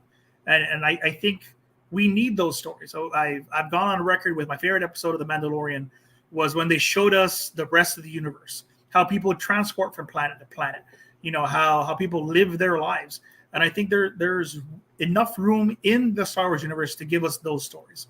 If I have to get more Star Wars, I want to see how space pirates attack, merchant ships. I want to see, rebel, New Republic X-wing fighters fighting off the remnants of the Empire and the New Order. We need to see those stories now. I don't want to see another, space knight poking people with his glow stick, which we were talking about off camera. For some reason, Don't rush me. Don't rush me. Yeah, I'm gonna get there. I'm gonna we'll get get into there. that argument. We'll I'm get gonna into get it. there. Don't worry. Yeah, Don't rush but me. there's only so many damn stories you can tell with a freaking Jedi. I'm tired of it at this point. I need other things. So, would you mind original, like more original content, things that don't really connect to any of the lore yet, but like some fresh material, some fresh things, some fresh ideas? 100%. I want new ideas and I want new things. I mean, a lot of people don't remember, but Admiral Thrawn, who is a huge part Rebels in the Ahsoka Rebels. canon, Mhm. was original shit. Those are 3 books that were written that he was not part of the canon. He was put in his own place in the rebellion battle and given his own ship, the Chimera. This is a lot of history that was now adopted. It's part of canon, but it was original. We got a new story, a new character. Oh, the alien species didn't exist until Admiral Thrawn existed, and Mhm. now they're parts of Star Wars canon. And I want those things. I want new ideas. I want new stories to be told, because then we can get new Jedi. And fine, we can get new academies and we can get new space wizards versus space devils or whatever the hell it ends up being. But we need those new things, 100%. I agree with you. I think a shortcut, not a shortcut, but maybe like a cheat code. I want to say to buying yourself some time is creating some original stuff. You create some original stuff, some fresh blood, something that no one has any expectations for, that could buy you some time, especially if it's done well. Okay, so enough is enough, Mr. Betancourt. I'm gonna call you in front. I'm gonna call you to the stand. All right, we're gonna have a conversation, sir. All right, let's do it. Been playing nice this entire time with this freaking Ahsoka show, right? You have to answer something for me on Mr. Filoni's behalf. All right. What the hell is it with people getting stabbed with lightsabers and surviving? Explain this to me. So I will give you 2 answers. I will give you the optimistic answer and then the totally honest answer. Okay, so for everyone So that's listening, he's gonna give us a bullshit answer and then another bullshit answer. So go hey, ahead, sir. I do public relations for a living. Of There course, you I'm going go. to have bullshit to throw Listen, first. listen, listen. I'm just deciphering all of this for the people that are watching. That's it. That's all I'm doing. Go ahead.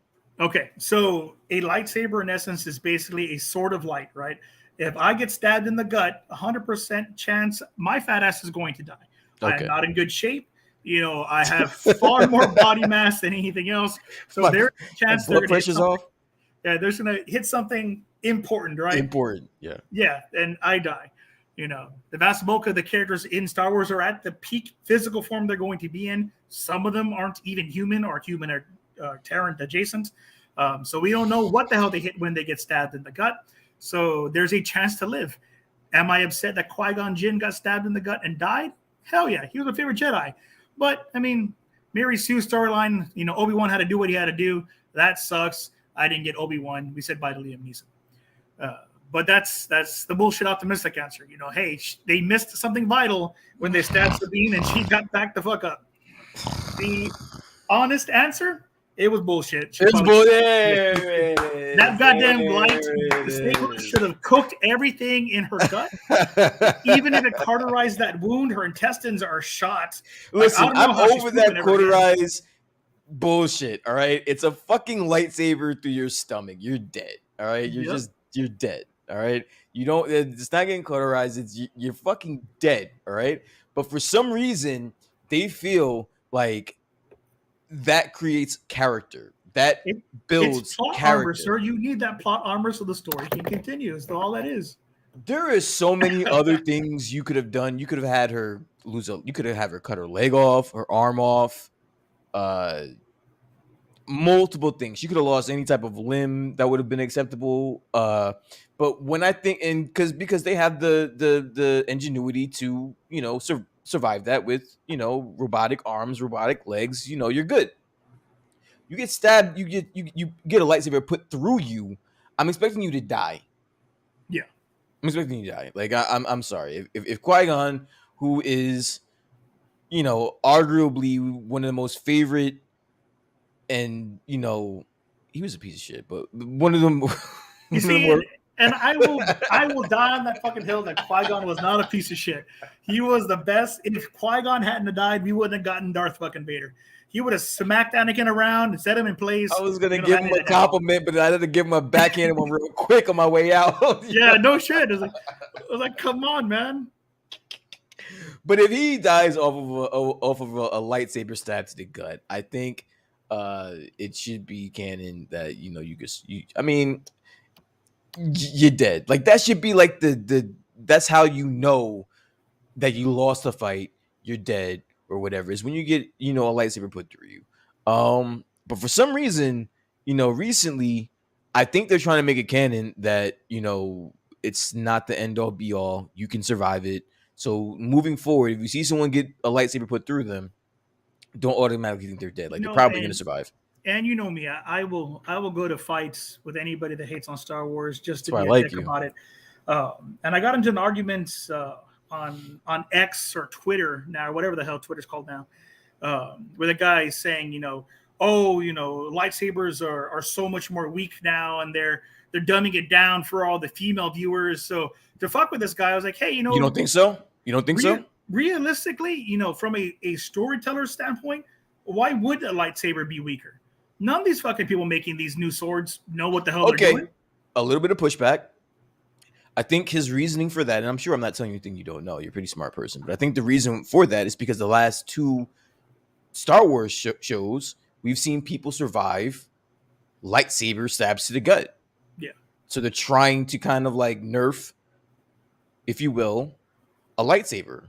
I kind of see that. I'm not gonna use it in the sense that they're nerfing it for women. I think that's a little bit much. Yeah, that was horseshit. And mind you, that's part of my reason to fight with his asshole to begin with. That's a little much. But I do see an aspect. I do see a way that they may kind of be nerfing, a lightsaber in that sense.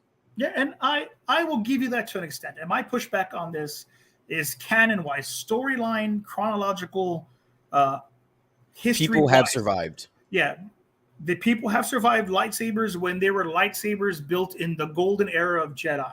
Mm-hmm. When we saw David Tennant's robot character in Ahsoka, and he was a saber builder during the golden years of the Jedi Order. He's survived. So that was pretty cool. Yeah, he knows how to make those blades correctly, to the point where he was even able to identify Balin's lightsaber. He knew the way he was lightsaber. He knew he was.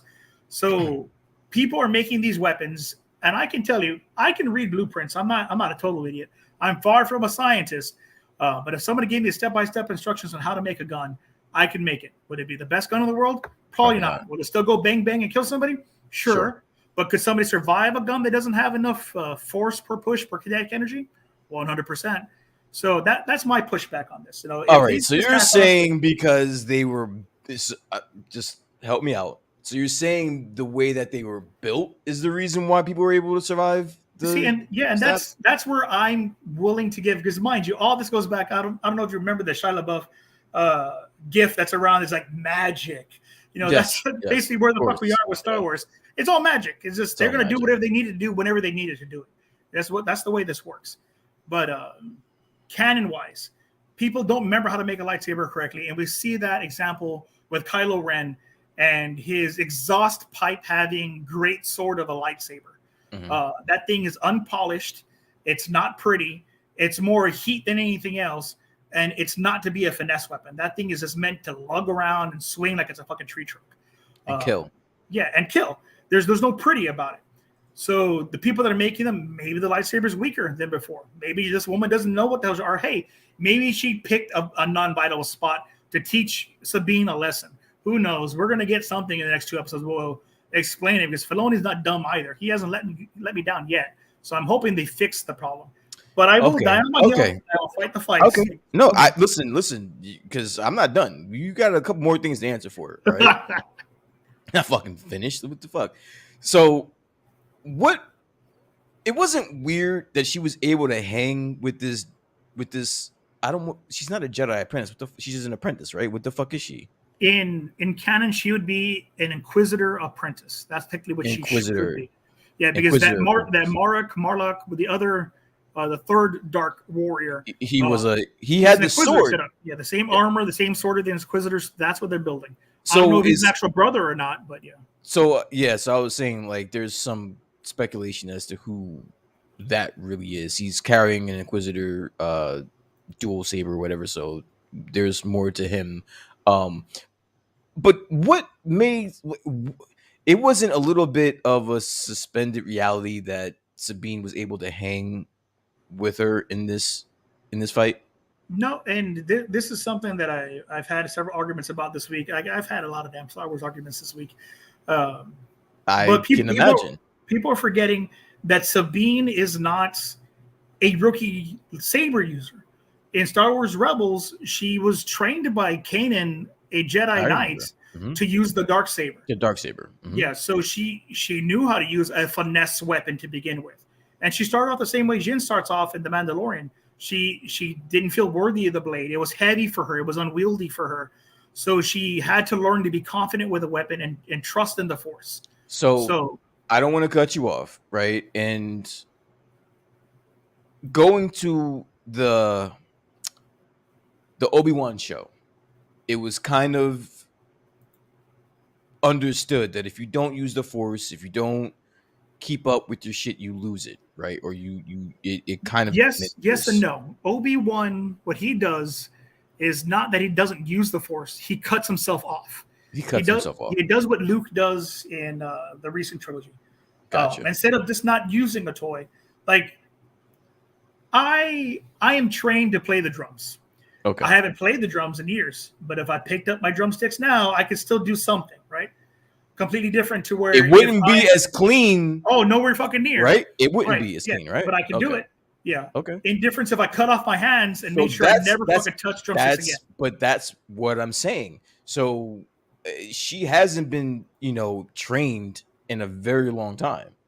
But So that's what I'm they saying. answer that question for you because you learned that Ahsoka and her had additional training. And we don't know what Sabine's doing this entire time. And on top of that, she's Mandalorian. Her brain is meant to be a warrior. Her Now, brain is meant to do things. listen, I would have loved for that fight scene for her to use more of her Mandalorian skills than the lightsaber. That Yeah, would have made more sense to me. Like, 100%. I think if the fight should have stopped with Sabine wearing her helmet, the lightsaber yes, smacking her in the head, and she gets knocked the fuck out because she gets the knocked out helmet or something. stops the blade Yes. instead of getting stabbed. That's the way I would have done it.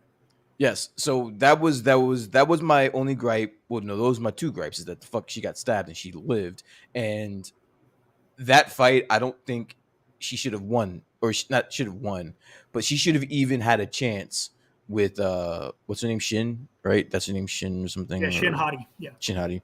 I don't think she stood a chance in that fight. Nor do I think she should have hung with her at all.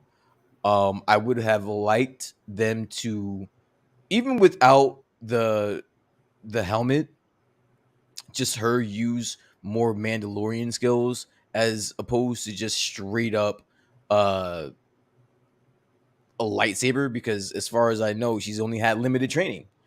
Like you said, now granted, I don't know what she's been doing this entire time that, there's been like that layoff, but I don't know. I don't know if training with the lightsaber herself would be on the top of the list. I'm just saying. You see, and I don't think having training alone is what set her up here to be able to stand the ground she stood. Should Yeah. she have stood it the way she stood it? No. I think she should have kept fighting the way she fought the droids. She did hand to hand. Hmm. She took them out like a Mandalorian Yeah. before Hadi came into the picture. But people forget, or at least they're unaware of, Rebels, that she was trained by Kanan, and she trained against Ezra, who was a Jedi in training. So Hmm. she knows how to fight somebody with that type of blade because she was taught to defend herself. Was she the best at it? Hell no. Is she using a weapon? And she even tells you, they say, "Hey, great lightsaber." The droid tells her, "It's like, oh, it's not mine, it's Ezra's." Hmm.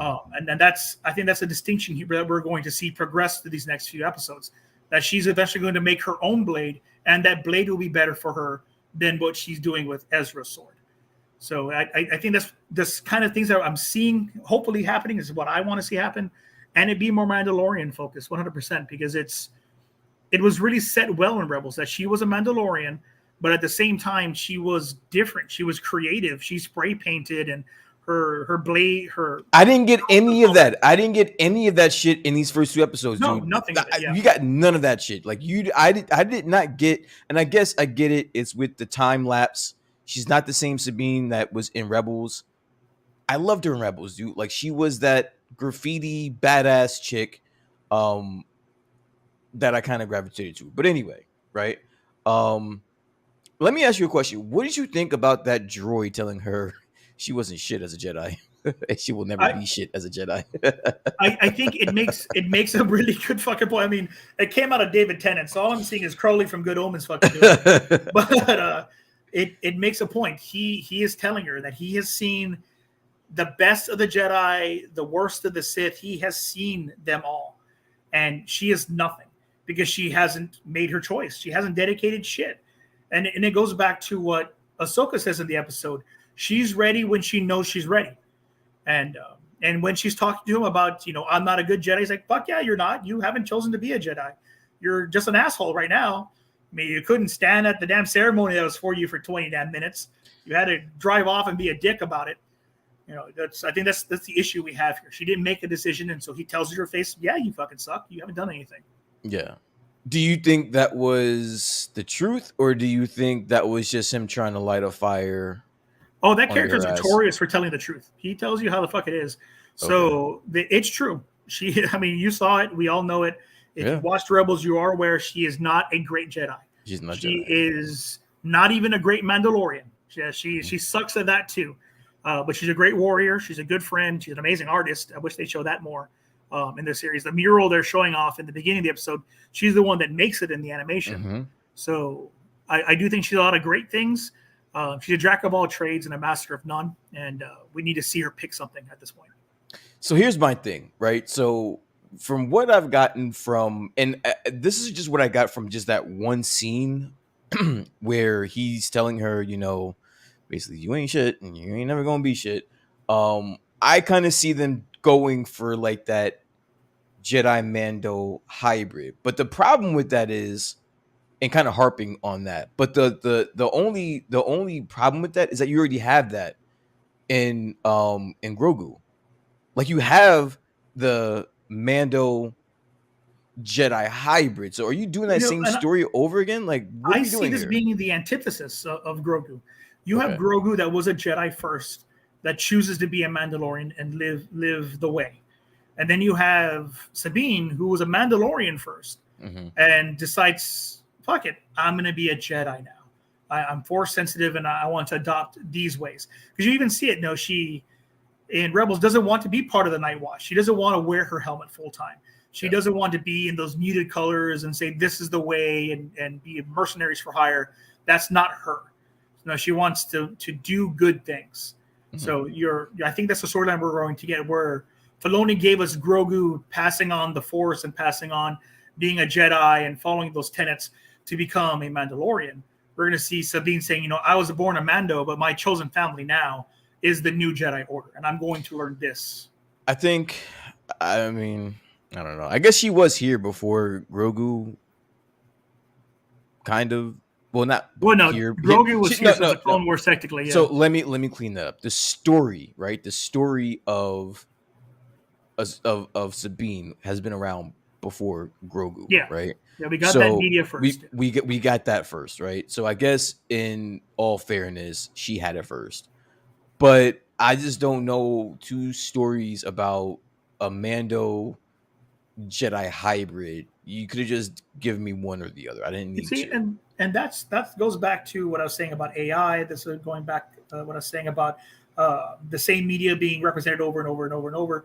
At some point, we're going to start, uh, in true gross Ghostbusters fashion, crossing the streams and causing a problem. We are regurgitating the same thing. We are touching the same base again and trying to tell the same story in a different way. I mean, there's only so many times we can talk about the Jedi and the Sith. I get it. Everybody likes the space wizards. Everybody likes space magic. But shit, there's a lot of other storylines out there, and I do think that's why characters like Han Solo are so cherished, because he wasn't a magic user. He Mhm. was a space pirate, technically. Just a hired thug that pilots a really fast ship, and he Yeah. had his buddy with him. That everybody thinks Chewbacca's the dog, but in reality, Han Solo dies first, and so Chewie's the dog in that situation. Chewie's the person, Han's the dog. But I think we need to stop telling Jedi stories and giving the rest of the universe. We have stories about the Hutts that can be told, and Jabba's extended fuckery of a family and all the horrible things they do. Well, this doesn't really work out in your favor because you're getting multiple Jedi's that are just now Jedi Mando hybrids now. Like Yeah, like you're getting more Jedi. Like they're not yeah, slowing down on the Jedi front at all. and that's fine. It's the media that the general audience needs to consume, so Disney and Star Wars keeps making money. That's I get okay. that I part. I get I that. I will live with that. So then I The can get machines media got to like, eat, brother. The machines got yes, to eat. straight up. But I'll still get things like, they had the new Star Wars game coming out. Star Wars, I think it's Star Wars Hunters. Okay. That tells a story of a thief and bounty hunter and cargo runner, and who that I person did was hear throughout about the that. universe. And you're meeting a whole bunch of like the uh hunters. You're meeting Yeah, other the hunters mob and families yeah, and yeah, all that all shit. the people on the That game I want to outskirts. play. Yeah. Yeah, so I think let the general audience get the Star Wars stuff that they want, the Jedi's and all that.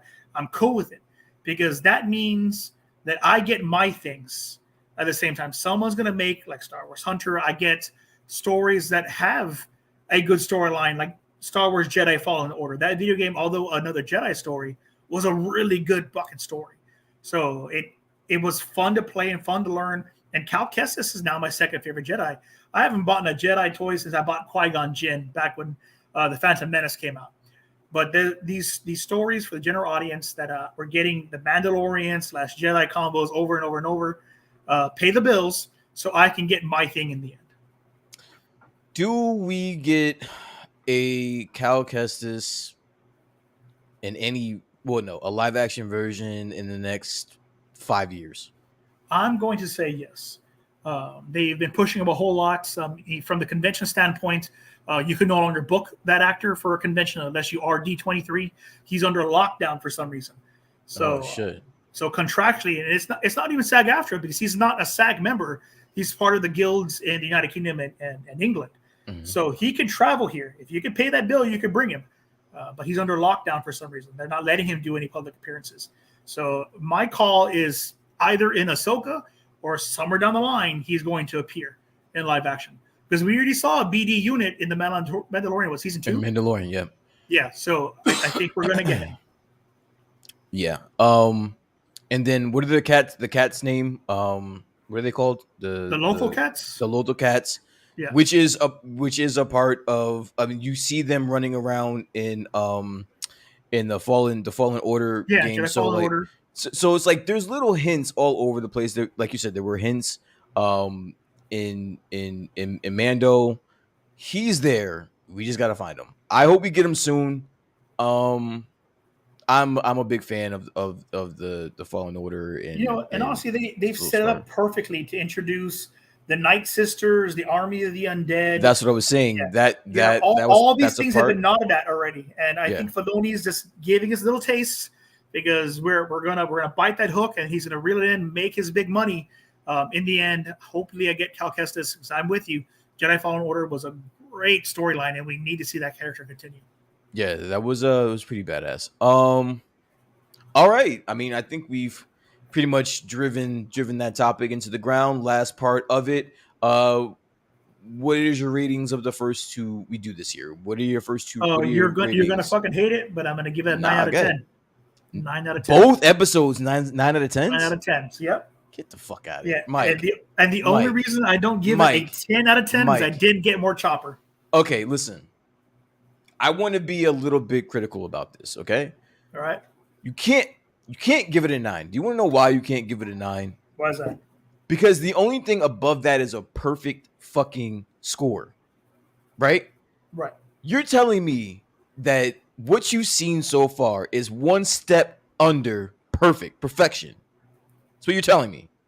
The hill that I will stand on is yes. That for me, it was one step. Just because it's the emotional connection to scenes that happened for me that I remember, like the way she cuts her hair with the same blade that Kanan cuts his hair with, before he fucking dies, which sucks. If you haven't seen Rebel, sorry.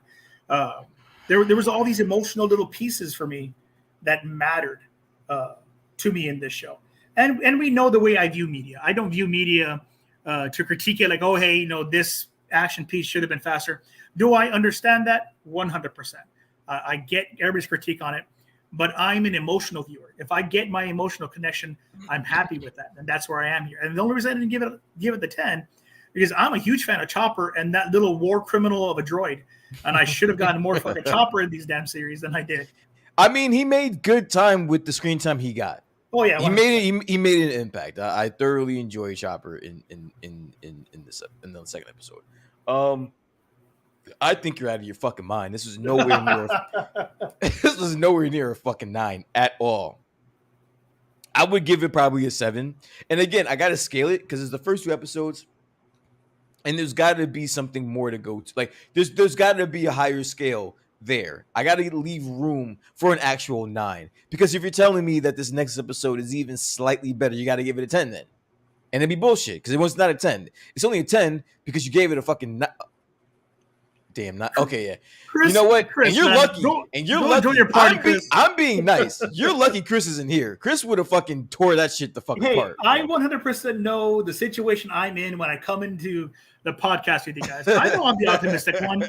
I'm the forgiving one. I'm the guy that went online and said that 65 was an all right movie if it would have had more dinosaurs. I still haven't seen that movie. Not a good movie at all. I still haven't seen it. But it was enjoyable. I mean, a lot of movies are enjoyable, but I mean, it seems like you like to stand on hills or die on hills that you just don't need to be dying on, bro. Like no one's asking you to die on these hills. Of my fucking life. I shit you not. No one's asking you to die on these hills, bro. But I get it. So you're sticking with it. 9. That's your final answer. Yeah, you don't need to phone a friend. You don't want to 50-50 here. This is your final answer. If I phone my friends, they're going to give me the same shit you're giving me. Everybody has because we're smart. We're trying to talk some sense into you, bro. Like we're trying to help you here. Because if I had more sense, I'd be a far richer man. I tell you what, this is the way. All right. Listen, fair enough. That's your answer. You're sticking to it. Fair enough. I'm gonna give it a 7. And there's no way I can give it more than a 7. Because there was just a few things that I had a problem with. Like there's few things that I had an issue with. So I would give it a 7. You know what? I will say it's beautiful. It's visually stimulating. And I think that would be across the board, whether you are a Star Wars fan or not. I think it's just very beautiful to look at, even if you didn't know what was going on. And I caught myself. I'm like, because I crammed Rebels in order to watch this show. And I'm sitting there and I found myself multiple times saying to myself, if I never watched Rebels, would I still enjoy this? Yeah. and I was like, I will probably still enjoy this. I probably would still enjoy this show, just how beautiful it is. Um, so yeah, that's the positive. The negatives, the lightsaber scenes, trash. They were trash. I'm sorry, they Yeah, were and trash. I'll give it to you. And once again, it goes down the same way that we've discussed these kind of things in the past. It's magic. It's going to It's do what they magic. need it to Okay, do when they need it to do it. It's just the way it is. fair enough. Fair enough. Obviously you're looking forward to the next episode, and yeah, we will definitely report back live next week with that. So I think that's it, man. Do you have any departing words to your viewers that are out there, Yeah, Mr. I know Betancourt? my viewers that came in to me talk about porn stars. Uh, It's I'm probably the most going we to had go. watching the entire time. Yeah, I know. I'm going to go on record and say that I have no idea how I got here. 100%. The events that I started producing when I started doing this mess were all adults. So we're all family friendly events that were by fans for fans. And I've lived that life this entire life of mine so far, at least for my career that I've been doing for over a decade. I've been at this for almost 14 years now. But I am trying new things, and I need people to take the journey with me. This seems really weird, and this seems out of pocket. I mean, hell, tomorrow I'm going to have my first official cosplay at a Sailor Moon event, and to sell Sailor Moon pops, I will be cosplaying as Sailor Jupiter. I will be out there in a mini skirt and my cowboy boots, and we're gonna do some different shit nowadays. So I'm almost 40 myself, and I decided screw it. We're just not gonna play things safe anymore. We're gonna take some risks, Just said and fuck we're it, gonna do right? some exciting stuff. Yep. Cool, cool, cool. Listen, don't take pictures. If people are gonna take Normally, pictures, and people if they would want to say, pay you me know for what, take them, a picture of that. Don't take pictures, please. now I'm gonna put up a tip jar at my table that says "tip the previous girl at the party" to see if I can get it. All right, fair enough. So, where can everybody find your events? You Yeah, plug your I shit, have my man. website, dragonskillmedia.org. I just signed my very first celebrity for public speaking engagements. So now I'm a talent agent myself. I have my Facebook for Dragon Scale Media. I have the Psychotronic Spree, Storytellers and Legends. I have all my shows all over the place.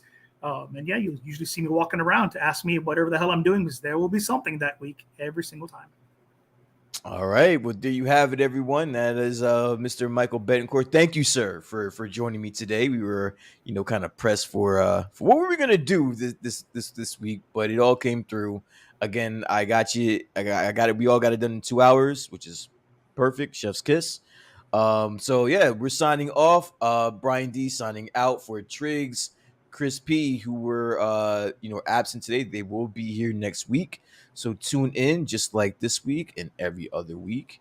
We'll be here 10 p.m. my time, but 9 p.m. your time. Yep. Again, peace out from the Average Boys. Later, Good night, guys. guys.